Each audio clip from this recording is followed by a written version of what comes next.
41번 가에 대한 설명으로 옳은 것은 자 주제 뭐뭐뭐 일제 식민 통치와 민족 차별 교육. 자 일제 시대 민족 차별 교육 심했죠. 뭐 대표적인 게 1차 조선 교육령 기간에 초등교육에서 가는 보통학교 연한이 수업 연한이 일본은 6년인데 우리는 4년밖에 안 돼요. 등등등등 뭐 여러 가지가 볼 수 있는데 자 이것은 이 나주에서의 어떤 열차에서의 그러한 학생 간의 충돌에서 일제가 차별적으로 대응을 합니다.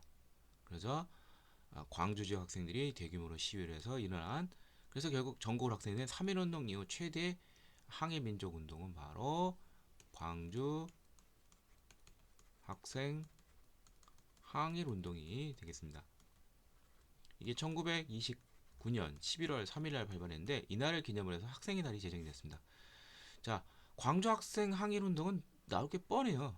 꼭 나오는 게 신간회가 진상을 알리는데 지원을 했다. 예, 진상조단을 파견해서 뭐 이거밖에 없어요. 자, 그래서 정답은 3번이 되겠고요.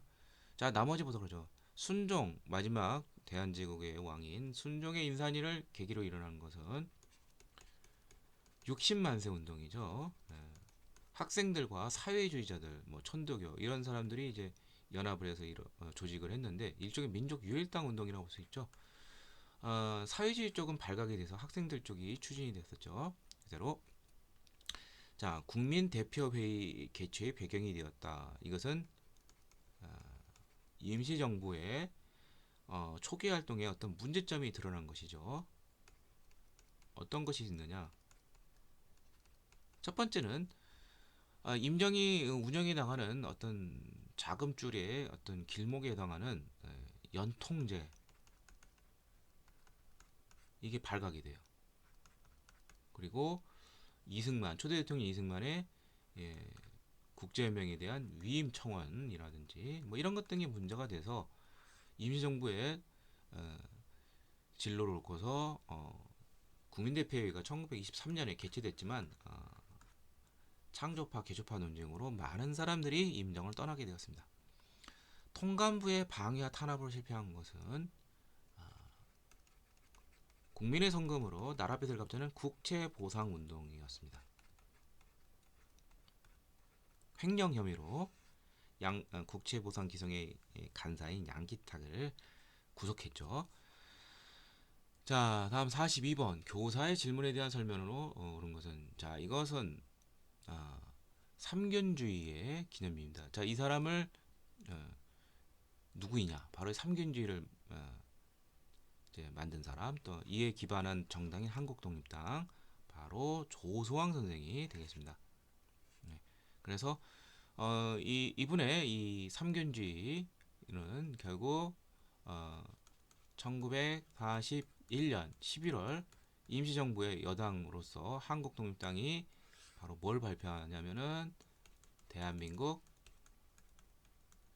건국강령을 발표하는데 여기에 삽입이 되었죠. 자, 뭐 나머지 보도록 하죠. 박은식은 과 신채호 1번, 2번은 이제 민족주의 역사학자로 유명하죠.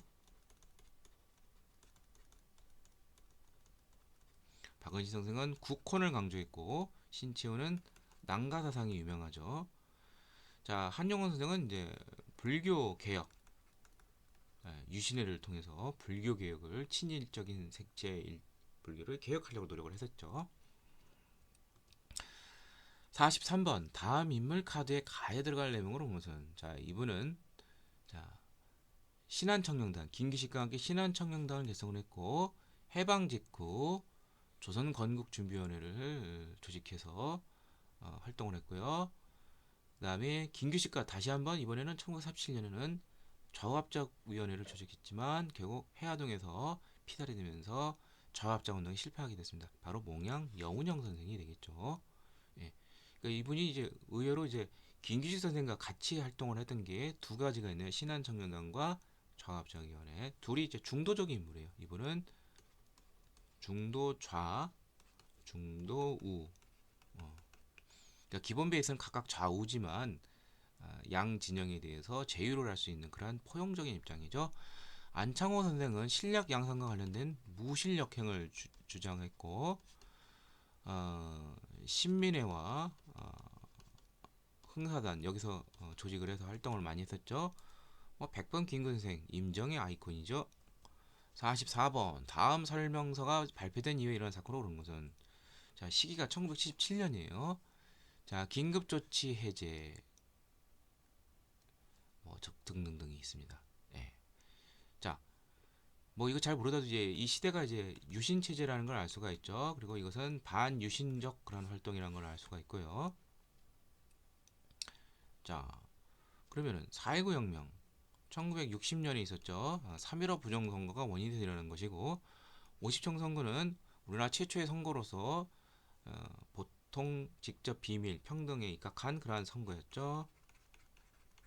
5.16 군사정변은 4.19 혁명의 결과로 생겨난 장면 정부를 무너뜨리고 박정희 등 군부가 전면에 나서게 되는 그러한 사건이죠. 1961년이고, 5.18 민주화운동은 11.6 사태로 유신 정권은 무너졌지만 그 권력의 진공 상태에 전두환, 노태우 등 신군부가 정치 전면에 나서게 된 것이죠. 그게 바로 5.17 전국 비상계엄령 확대인데, 여기에 반대에 대해서 일어난 학생 시민들의 광주 쪽에서 있었던 민주화운동이죠.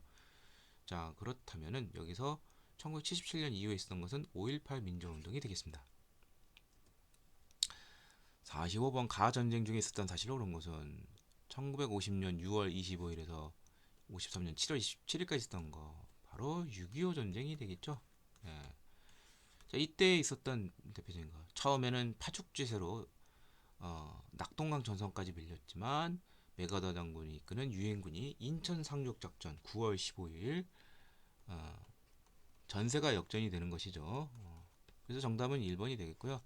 그렇지만 약 한 달 뒤에 중공군이 들어오면서 다시 145태, 그리고 다시 이제 현재 휴전선 쪽에서의 지리한 공방전, 휴전협정, 이게 이루어졌었죠. 그러니까 사실 6.25 전쟁이 초반부에만 이제 북한 인민군하고 싸웠을 뿐이지, 약 2년 이상을 중공군 130만과 싸운, 아주 어떻게 보면은 옛날로 돌아간 거로 볼 수 있죠. 다시 한국과 중국 간의 싸움이라고 볼 수 있죠. 자, 모스크바 삼국회상회의가 개최되었다. 이것은 1945년 12월에, 자, 한국의 임시정부 수립을 놓고서 미, 영, 소 3개국 대표가 이제 회의를 열었는데, 여기서 무엇이 결정이 됐냐? 한국의 임시정부를 수립을 한다. 두 번째, 이를 위해서 미소 공동회의가 개최되고, 미소 공동회, 그 다음에 세 번째가 4개국에 의한 미영 중소 4개국에 의한 최대 5년 기한의 신탁 통치, 요 세 가지가 결정이 됐습니다.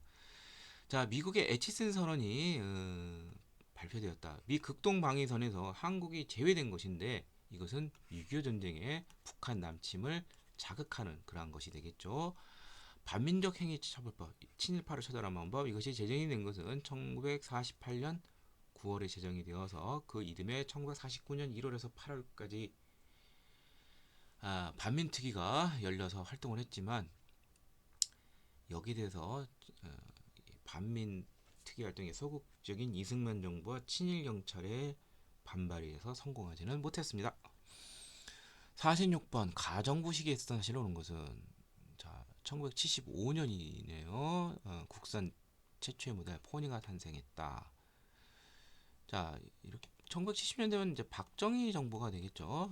박정희 정부는 정확하게 대통령상 재임 기간으로 보자면 1963년에서 1979년까지지만 실제로 권력을 장악한 것은 이제 1961년 5.16 군사정변 이후니까, 자, 요 기간에 있었던 사실을 고르면 되겠네요. 자, 하나씩 보도록 하죠.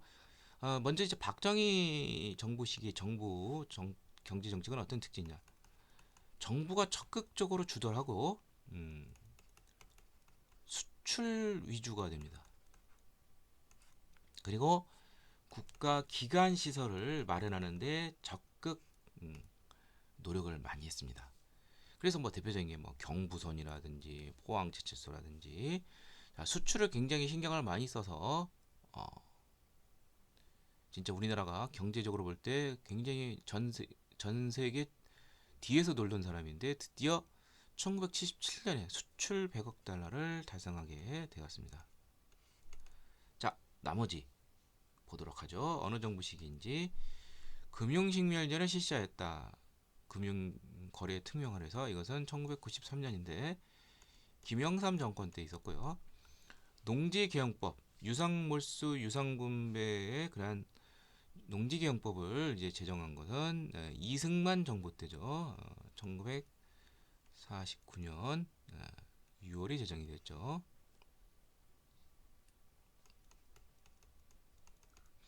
한미 자유무역협정 FTA를 체결했다.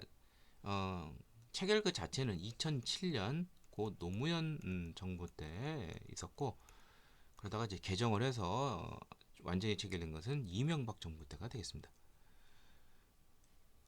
예, 그래서 일단 정답은 수출 100억 달러 바로 3번이 되겠고요. 47번 세시풍속인데 1년 중 밤이 가장 길고 가장 낮이 가장 짧은 날이다. 그럼 한겨울이 되겠죠? 바로 동지가 되겠죠.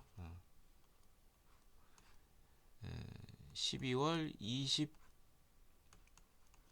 21일에서 뭐 22일 요 사이라고 보통 보는데 그래서 정답은 2번이 되겠고요. 반대가 되는 것은 낮이 가장 길고 밤이 짧은 게 되겠죠. 6월 21일에서 22일.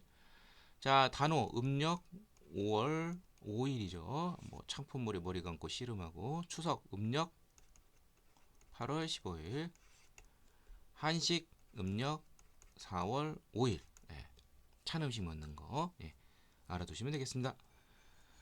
48번 다음 뉴스가 보도된 정부 시기의 사실로 옳은 것은 자 독일 바덴바덴에서 IC총회에서 서울이 나고야를 52대 27로 누르고 1988년 올림픽 개최제로 결정이 되었다. 자 이게 이제 88 서울 올림픽이 개최가 된 것은 노태우 때이지만 이것이 결정이 된 것은 그 전 정부인 전두환 정부 때가 되겠습니다. 전두환 정부. 자, 이 시기에 있었던 사실로 옳은 거. 6월 민주항쟁이 일어났죠. 임기 말에 1987년 전두환 정부 5공화국이라는데 그 헌법 8차 개헌에 따르면 대통령 간선제였습니다. 7년 단임에 여기에 대해서 국민들이 직선제를 요구하면서 일어난 민주화운동이 바로 6월 민주항쟁이었죠. 성공했죠. 개헌에. 현행헌법입니다. 베트남에 국군을 파견했다. 자, 이것은 이제 박정희 정부 때 베트남에 파병을 해서 그 반대급부로 물론 군인들이 희생이 있었지만 한국군 장비의 현대화와 그다음에 이제 그 베트남 특수 이것을 마련하게 됐죠. 경제적 종잣돈이 이제 들어오게 됐죠. 신탁 통치 반대 운동이 전개되었다. 이것은 1946년 초에 있었던 것인데 이건 아직 우리나라 정부가 수립되기 전인 군정 때 있었던 일이고요. 미 군정 때 경제협력개발기구 OECD에 가입했다. 선진국이 들어서는 어떤 상징인 여기에 좀 우리가 좀 미리 가입했다는 그런 성급함이 보였는데 이게 YS 정부죠. 1996년 김영삼 정부 때 있었습니다. 49번 가시기에 있었던 사실로 옳은 것은 1985년에서 1998년인데요. 이제 통일을 위한 노력인데 1985년 전두환 정부 때 서울과 평양에 남북 이산 가족이 고향 방문단이 방문을 했습니다. 그다음에 1998년에 김대중 정부 때 정중의 소대 방문을 통해서 적극적인 대북 교류 협력이 이루어지죠. 이른바 햇볕 정책이죠. 요 사이에 올 수 있는 거 전두환 정부와 김대중 정부 사이에 올 수 있는 것은 노태우 정부와 뭐 김영삼 정부도 있지만 시험 문제 많이 나온 것은 노태우 정부 때의 획기적인 남북 간의 관계 진전 바로 두 가지가 있죠. 남북 기본 합의서와 한반도 비핵화 공동선언이 같이 체결이 됐었죠. 예, 1991년 12월에서 이듬해 1992년 1월에 이것이 이루어졌습니다. 그래서 정답은 바로 2번이 되겠고요. 남북 기본합의서는 어떤 것이냐면 남북 사이의 불가침과 전쟁을 반대하는 거, 교류 협력을 강의하고 북측의 헌법상 인정하지는 않지만 북측 정부의 실체를 인정한 것이었다. 그리고 이제 비핵화까지도 이때 다 공동선언이 됐고 또 그 이전에 1991년 8월에는 유엔에 남북이 동시에 가입하기도 했습니다. 자, 그래서 정답은 바로 2번이 되겠고요. 자, 개성공단 조성에 합의했다. 자, 지금 여기 정주영 소대 방문 이후에 그 여세를 몰아서 2000년 6.15 공동선언이 이제 발표됩니다. 남북 간의 정상이 평양에서 회의를 하고 여기서 나온 게 바로 개성공단 건설에 합의를 했고요. 그 1번과 4번이 이제 같이 되어 있는 것이고요. 자, 통일의 3대 문서가 있죠. 남북 기본합의서, 6.15 공동선언, 그 다음에 박정희 정부 때 최초의 남북 간에 합의된 문서인 7.4 남북 공동선언이 있죠.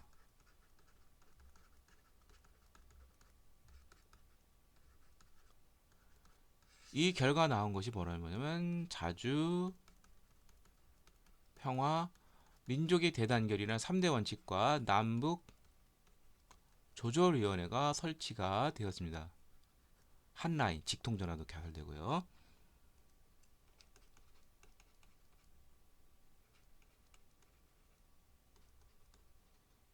네, 3대 문서를 잘 알아두면 쉽게 풀 수 있는 문제다. 정답은 2번이 되겠습니다.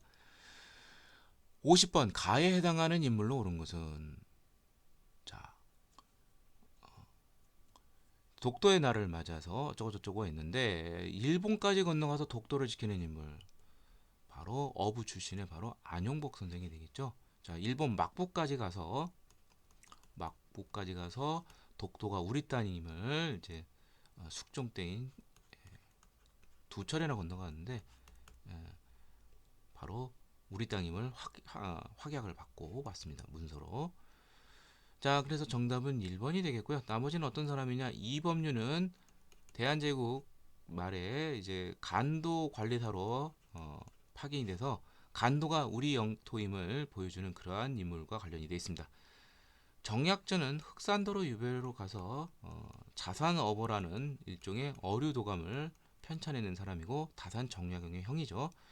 최무선은 뭐 화포 개발과 관련돼서 유명한 사람이고 화통도감 설치를 건의하고 진포대첩에서 화포를 이용해서 외선을 크게 무찔렀습니다. 자, 이성을 통해서 그리고 이제 독도라는 걸 확실히 알 수 있는 것 중에 마지막으로 이제 여기 대한제국 칙령 42호는 뭐냐면은